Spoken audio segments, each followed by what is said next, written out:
question, what is the most frustrating thing about trading for me? For me, it's going to be not taking trades that are good trades, right? Not taking trades after I've analyzed it, I call it out, I say, okay, this is what we're going to do. And then I don't take the trade. And then right after that would be taking that trade that I analyzed and then saying, I need to tighten my stop loss, and tightening my stop loss so much that I destroy the trade, right? I don't let it play out, and then I end up just stopping myself out before, and then the trade runs. So let's look a perfect example of that happened yesterday. So sad. So yesterday, we were down here. I took a trade up here and got some profit at this little spike. But yes, this is where I wanted to be. This is an A setup. I wouldn't say A++, but it was an A setup. We were down here at the support zone. So we've hit this zone multiple times.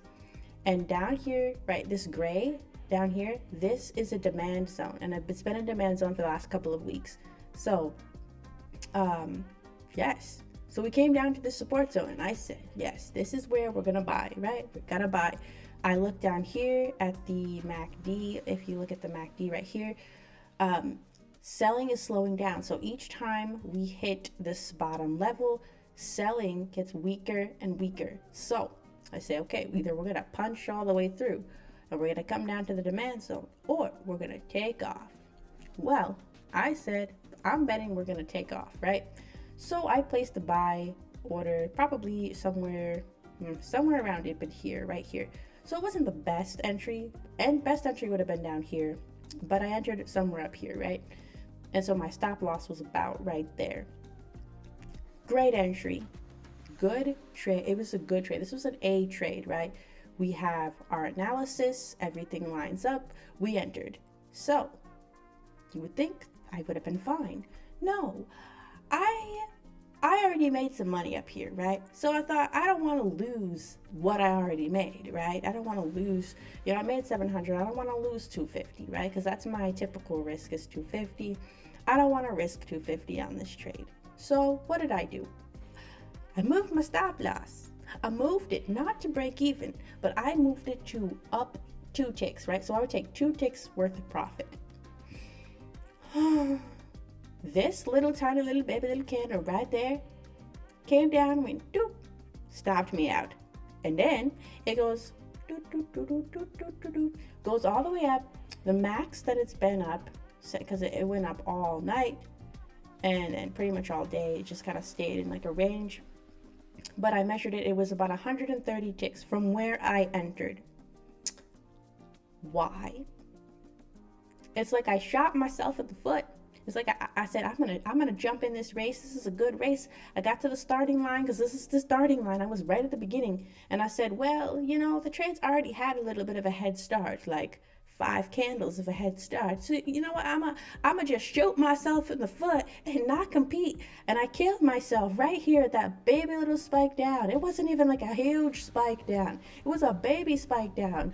There was no reason for me to remove my stop so high. I should have let it at least, because my rule is let it go up 10 ticks and then move my stop to break even. It went up 8 ticks. And then I moved my stop not to break even, but to 2 ticks profit. Why? I don't know. Okay, so that's one of my most frustrating things that I do trading is I see beautiful setups and I don't take them. Why? It doesn't make sense. It's not logical. And then, see, and the other thing is last week, I took a number of trades and I let each trade play out. Set my stop loss, blah, blah, blah, my take profit. I let each trade play out. Guess what each trade did? Lost. See, I feel like every time you lose, you let a trade play out and you lose.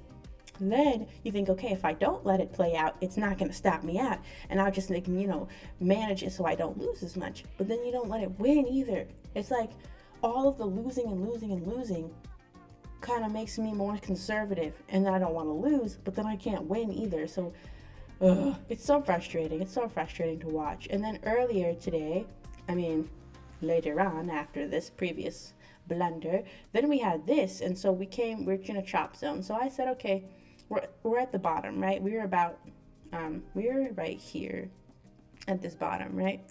Well, guess what I did? I said, this would be a great place to go long, but I had some things going on, so I didn't take the trade, but I thought, it's gonna go up.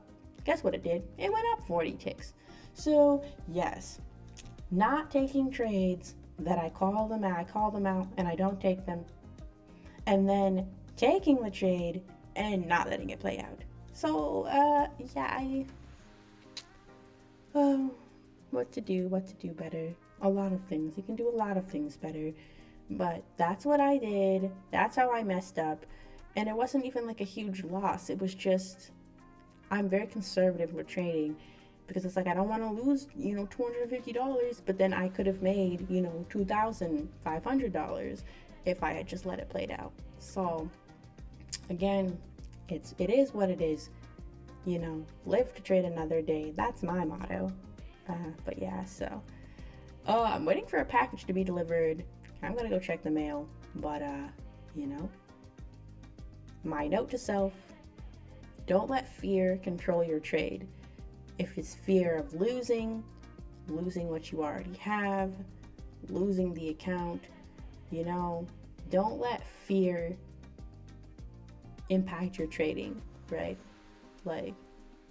Because if I had not been fearful to lose, if I was like, I don't care if I lose 250, right? But I wanted to hang on to that 250, and so I lost because I missed all of that, right? So fear is going to get you everything all the time. My brother had a saying, he said, or maybe he got it from somebody else. He said, scared money doesn't make money, or something along those lines. But it's true. Scared money doesn't make money. If you're scared, then you're scared to risk some money, you're not going to make money, period, right? That's why trading is so hard, because you have to risk money to make money. And so I was scared to risk $250. I don't know why, because I wasn't scared to risk it here, and I wasn't really scared to risk it when I entered, but then something happened, something changed. So we're going to have to work on that psychology as we go, but that's all I have. Hopefully this video is not super long, otherwise I'm redoing it again.